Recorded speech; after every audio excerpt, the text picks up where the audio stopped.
ഇനി എല്ലാ ആഘോഷങ്ങളും കവിതയിൽ നിന്നാകും. കവിത ഗോൾഡൻ ഡയമണ്ട്സ്. പുരോഗമന കലാ സാഹിത്യ സംഘം പട്ടാമ്പി മേഖലാ കമ്മിറ്റിയുടെ നേതൃത്വത്തിൽ സാംസ്കാരിക സദസ്സും അനുമോദന സദസ്സും സംഘടിപ്പിച്ചു. സംസ്ഥാന കമ്മിറ്റി അംഗം അഡ്വക്കേറ്റ് രാജേഷ് പുതുക്കാട് ഉദ്ഘാടനം നിർവഹിച്ചു. പട്ടാമ്പി ഗവൺമെന്റ് യു പി സ്കൂളിൽ വെച്ചാണ് പുരോഗമന കലാ സാഹിത്യ സംഘം പട്ടാമ്പി മേഖലാ കമ്മിറ്റിയുടെ ആഭിമുഖ്യത്തിൽ സാംസ്കാരിക സദസ്സ് സംഘടിപ്പിച്ചത്. ഇതോടൊപ്പം IFFKയിൽ അവാർഡിനർഹമായ തടവ് എന്ന ചിത്രത്തിന്റെ അണിയറ പ്രവർത്തകർക്കുള്ള അനുമോദനവും ഒരുക്കിയിരുന്നു. പുരോഗമന കലാ സാഹിത്യ സംഘം സംസ്ഥാന കമ്മിറ്റി അംഗം അഡ്വക്കേറ്റ് രാജേഷ് പുതുക്കാട് പരിപാടിയുടെ ഉദ്ഘാടനം നിർവഹിച്ചു. 2023 നവംബർ 9 തിരുവിതാംകൂർ ദേവസ്വം ബോർഡിന്റെ ഒരു പിൻവലിക്കപ്പെട്ട നോട്ടീസ് ഇറങ്ങി. നിങ്ങൾ കണ്ടിട്ടുണ്ടാവും, ഒരു അറിയിപ്പ്.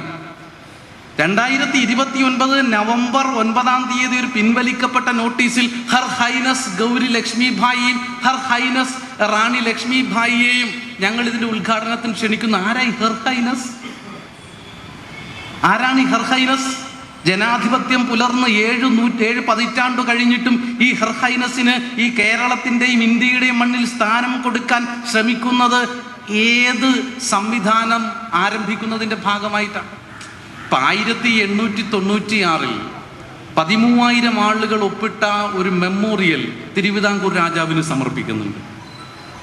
തിരുവിതാംകൂർ രാജാവിന് സമർപ്പിക്കുന്ന ഈഴവ മെമ്മോറിയൽ. ആ ഈഴവ മെമ്മോറിയലിന്റെ തുടക്കം ശ്രീ പത്മനാഭൻ തുണ എന്നാണ്. ശ്രീ പത്മനാഭൻ തുണ. എന്നിട്ട് രാജാവിനെ കുറിച്ച് രാജാവിനോട് തിരുമനസിനോട് കൈക്കുറ്റപ്പാടോടുകൂടി എഴുതുകയാണ്. തിരുമനസിന് മുമ്പാകെ കൈക്കുറ്റപ്പാടോടുകൂടി എഴുതുക. എന്താ?